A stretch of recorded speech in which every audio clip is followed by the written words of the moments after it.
Ah, quels ouvrages, j'en ai traduit, il y en a plus d'une centaine, et un peu tous les genres. C'est-à-dire, ça va du roman policier au traité de philosophie le plus abscon, en passant par des pièces de théâtre et de la poésie. Et alors, j'ai traduit principalement du polonais, mais il m'est arrivé de traduire un peu de suédois, un peu de russe ou un peu d'allemand.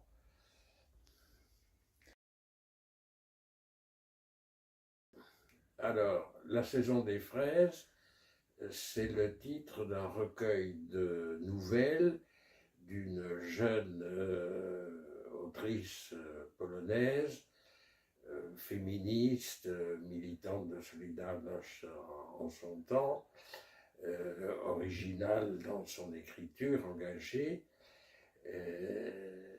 Ces nouvelles ont une particularité, elles portent toutes sur le développement de la vie d'une petite fille qui devient une grande fille, qui devient une jeune femme, qui devient une femme d'âge mûr. Ceci fait avec une grande sincérité et liberté à la fois dans l'expression et dans le choix des scènes et des événements qu'elle décrit. J'ai découvert cet ouvrage quand on m'a demandé si je pouvais être volontaire pour le mettre en français, et j'ai été saisi par la pugnacité de l'autrice et sa reproduction sincère de tout ce qu'elle a vécu et de ce que pensent ont vécu les jeunes femmes de son âge. Alors c'est une écriture originale qui n'est pas littéraire au sens traditionnel du terme, mais qui emporte par son enthousiasme et sa vérité.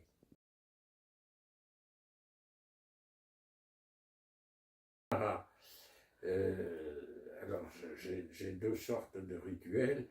L'un c'est le lever très tôt. Je ne suis pas un homme du soir, donc je me réveille souvent au milieu de la nuit, et c'est l'heure où règne le silence de tous les côtés, et dans mon esprit aussi bien que dans l'appartement, et je peux me concentrer sur ce que je fais comme travail.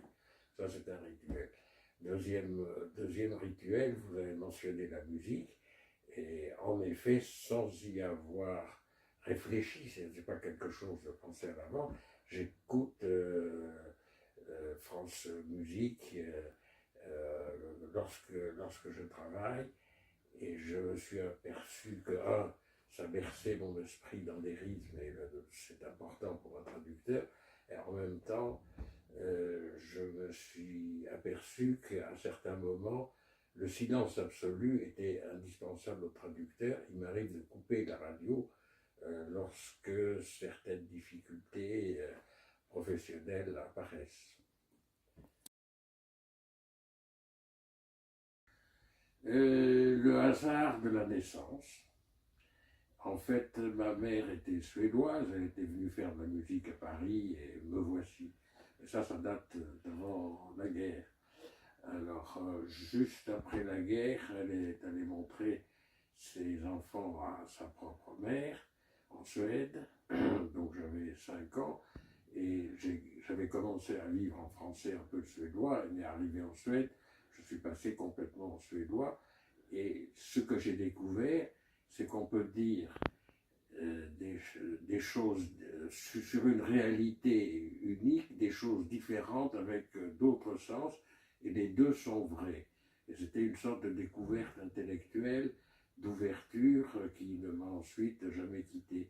Et c'est un peu la nature du travail de traducteur. Alors, arrivé à l'université, n'ayant pas de vocation particulière pour d'autres métiers, je me suis inscrit aux études de langue slave, un peu de germanique aussi, et il se trouve que j'ai enseigné, que j'ai pu travailler à l'étranger, et voilà, c'est venu spontanément après un parcours de vie depuis l'enfance. Idéal, je dirais c'est un traducteur qui aime la musique, c'est-à-dire la vérité au-delà des mots. Il me semble que lorsqu'on traduit avec une mécanique, ou de façon mécanique, il manque quelque chose d'essentiel qui est la vie dans le texte dont on s'occupe. Donc, traducteur idéal, ouais, évidemment, il ne faut pas faire de faute, ça va de soi. Mais au-delà de ça, si vous voulez, c'est comme quand vous écoutez une œuvre musicale interprétée dans une salle de concert. Vous pouvez avoir plusieurs musiciens qui vont se succéder. Certains vont donner toutes les notes exactement au tempo qui a été indiqué et ça ne vit pas. Et un autre va vous emporter avec lui dans ce qu'il vit au moment où il exerce son art. Et Un traducteur idéal, le nom qui me vient à l'esprit, ce serait Andrei Markovitch, qui est le grand traducteur de Dostoïevski en français. J'ai eu l'occasion de consulter ses traductions, mais également de le rencontrer. Il avait organisé à l'Association des traducteurs un séminaire sur traduire l'ivrognerie dans la littérature russe. Et alors nous avons passé 2 heures à dépioter les mots, les formules du délire d'un ivrogne russe, et un ivrogne russe, ça s'y connaît. Et nous avons été portés par cet enthousiasme et cette connaissance intime qu'il avait. Et ce qui m'a frappé à la fin, c'est qu'il a dit, bon, maintenant je vais vous lire ce que j'avais publié comme traduction. Alors c'est l'édition publiée, imprimée. Il la prend devant les yeux et puis il dit, ah non, il vaut mieux que je ne vous le lise pas. Ça veut dire que même lui, avec ses compétences exceptionnelles, avait du mal à accepter ce qui, à un moment, ne correspond plus à ce mouvement de l'âme dont nous avions parlé.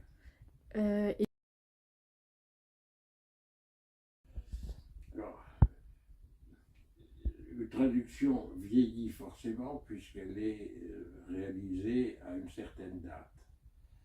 Maintenant, je sais que Goethe disait qu'il préférait lire ses poèmes traduits par Nerval, que c'était mieux écrit que lui ne l'avait fait dans l'original en allemand. Est-ce que les traductions de Nerval ont vieilli? Sans doute, peut-être, etc. De toute façon, les textes écrits en vieux français, si ce sont des poèmes, on les garde tels quels et on apprend une langue dont on n'a pas la coutume. Mais il peut y avoir... tout dépend du contexte de l'écriture. C'est-à-dire si l'écriture est comme une sculpture, c'est-à-dire qu'elle ne peut pas être modifiée, ça ne vieillit pas avec l'âge, c'est une antiquité qui reste. Si c'est plutôt de l'information ou du divertissement, à ce moment-là, oui, on peut parler de vieillissement.